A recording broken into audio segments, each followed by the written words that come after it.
काय म्हणता पोट्ट्यो, आज चाललो आपण आपल्या कॉलेजला जायच्या पहिला आपण आपल्या मित्राच्या घरी जाणार आहे आणि तिथून कॉलेजला जाणार आहे. चाललो आपण आपल्या मित्राच्या घरी. आलो आपण आपल्या मित्राच्या घरी. हे आपल्या मित्राचं घर आणि हा आहे आपला मित्र दलिंदर मित्र. आलो कॉलेजमध्ये.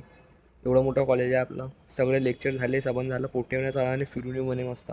चला म्हटलं काही विषय आहे काय, चाललो आता गार्डनमध्ये फिरायला. हा म्हणे ताप पेटून येईल, थंडी वाजून राहिली. म्हटलं बरोबर आहे बा, थंडी तुला आहे. हा पाहायचा फोन सुद्धा सुसू देऊन राहिला. मुझसे प्यार करती है या नहीं करती है? हे आपल्या कॉलेजचं ग्राउंड, हे बेसबॉलचं ग्राउंड आणि क्रिकेटचं ग्राउंड. पहा किती मोठं ग्राउंड आहे आपल्या कॉलेजचं. पोचलो आता कॉलेजमध्ये. हा मित्राला मागून धप्पा गेला, मित्रांना मागून मध्ये. आज ट्रिप होती कॉलेजची, सगळेजण ट्रिपला गेले होते, फक्त 2च जण उरले होते. आपणही जाणार होतो पण आपल्याशी पैसे नव्हते जायले म्हणून गेलो नाही. सगळं झालं. आता मित्राला दिले त्याच्या घरापासून जाय म्हटलं इथून बाबू, आता मी तिकडे काही येत नाही. चाललो आपण आपल्या घरी. चला आपल्याला फॉलो करून घ्या, पुढचा व्हिडिओ उद्या येणार.